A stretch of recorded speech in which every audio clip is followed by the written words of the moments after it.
How dare the Prime Minister lecture us about the flag of St George? I don't think there is a patriotic bone in that man's body. The PM invited Gary Lineker around to celebrate St George's Day in Downing Street, and that tells you everything you need to know. Then, instead of talking up England and Englishness, he shamelessly used it as an opportunity to talk about the far right. There are people trying to sow division in our communities. People taking the red and white of our flag, but they want to take it with them as they throw bricks at businesses and our police. The day after the terrible Southport incident last year, we could see in the aftermath of that what it really is to be English.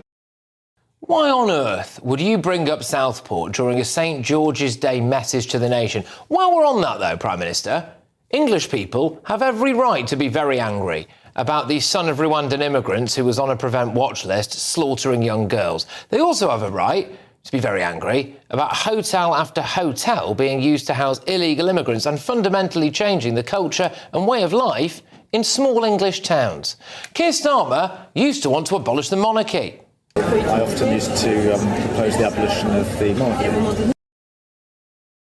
And Keir Starmer ended up on a communist spy watch list after going to a Czechoslovakian work camp during the Cold War like any normal young man. Sir Keir Starmer is a raging Europhile who wanted to overturn the democratic vote of British citizens.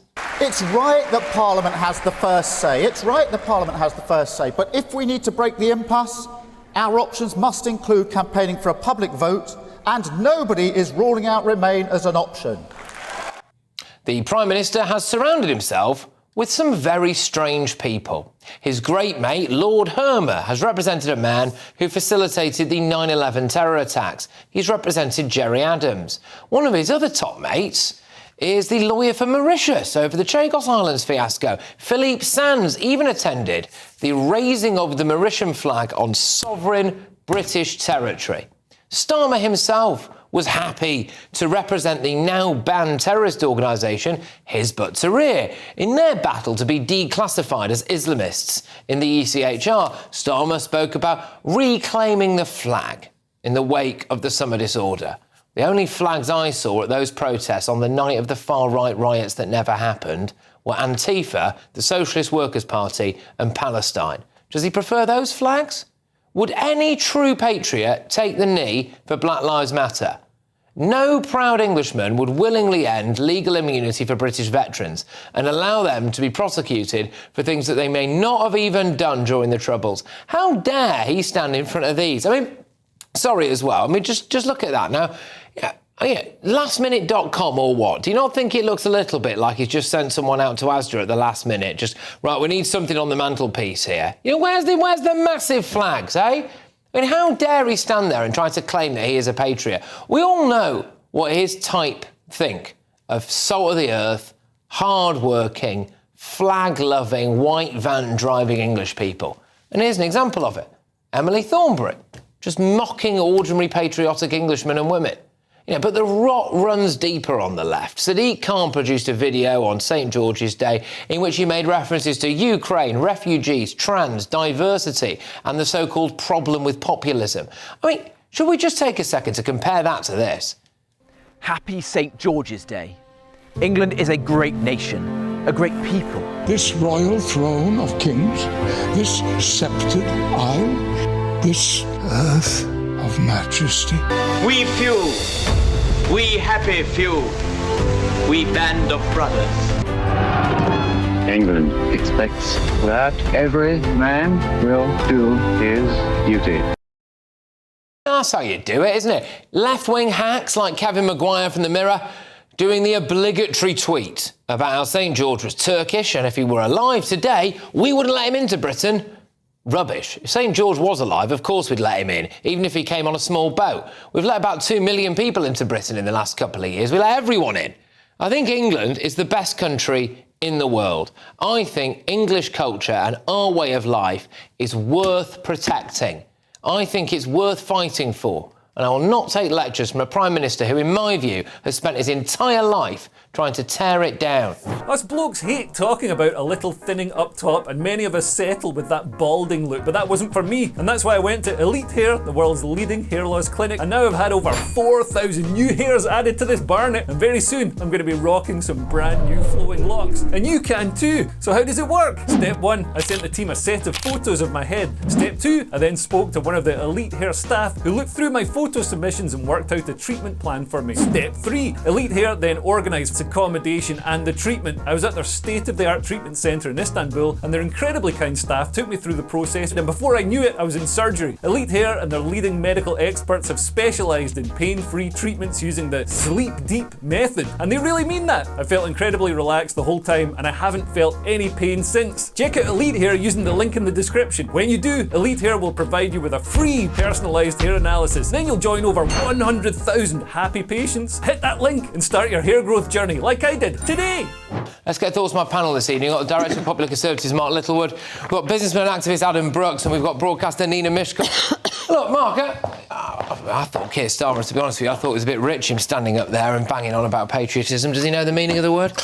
I don't know. I've got a lot of sympathy with what you said and your criticism of him. I'm a bit reluctant to call out people for not being patriotic if they claim they are. But here's the underlying problem, I think, for people of a kind of metropolitan Remainer liberal mindset like Starmer. Patriotism and days like St George's Day are by their definition not inclusive. They're about exceptionalism. They're about what makes us different. They're about what makes us proud of our culture compared to different cultures in the world. That doesn't need to be done in a mean-spirited, far-right sort of way, but they are definitionally exclusive events about the brilliance of England, our unbroken history of democracy, the continuity of our constitution. And I think that really sits in the craw of people like Khan and Starmer. They just can't cope with it. They believe in a globalist, everybody's the same, almost merge all flags into one type globalist approach. So I think he's in about as much of a muddle about this as he was in trying to work out what a woman was. I don't think he can really work out what a country is either. Well, what do you think, Adam? I mean, do you think that he, was right to bring up some of the things he did in his message? I'm not going to mince my words. I cannot stand the man. Honestly, he makes my blood boil. Using and weaponising Southport, I think, is one of the lowest things that he's done since he's been a Prime Minister. Those poor girls, that lost their life by that monster taken away, did not need to be brought up for this speech. This is a man that removed his poppy when he did an Islamophobia video. This is a man that wants to give our foreign territory away. This is a man that labels people like me far right because I don't want an invasion of our borders. This man, he's got contempt for the working class. 17 odd million Brexit votes. He wanted to overturn them because he didn't like the result. Him and all his posh mates. He wanted to make people think again, to give them a second chance to consider what's happened. Do you think do you think it's patriotic? No disrespect. Let's hear from Nina on this. You have no way of saying that he's not patriotic. He's English. His wife is English. His children are English. He lives in England. I, on the other hand, am not English. I was born in Scotland. My mother was Scottish. My father was Polish. He is the Prime Minister of the whole of the United Kingdom, of England, Scotland, Northern Ireland, and Wales. So when Scotland has St Andrew's Day or St Patrick's Day in Ireland, fair enough. But he is completely entitled to bring up the fact that the St George's flag has and can be completely destroyed by extremists. There are extremists. Do you deny that there are extremists who use the flag? One second, Nina. There's extremists in every country. You go to Italy and see some of the vile things that they're not talking about Italy. I'm not talking about France, I'm not talking about that. I'm talking about the English. Every other country is proud of their flag, English, apart from us. We are. Everybody who is English should be proud of the flag, and Keir Starmer is exactly the same. same. If you heard what he said and heard what he wrote, he says no time for people who do not. I think the underlying message there that I got was that he's trying to acknowledge that for some people the flag of our great nation is problematic, and I think for him it's been problematic. I think that's the thing that look, you can't stop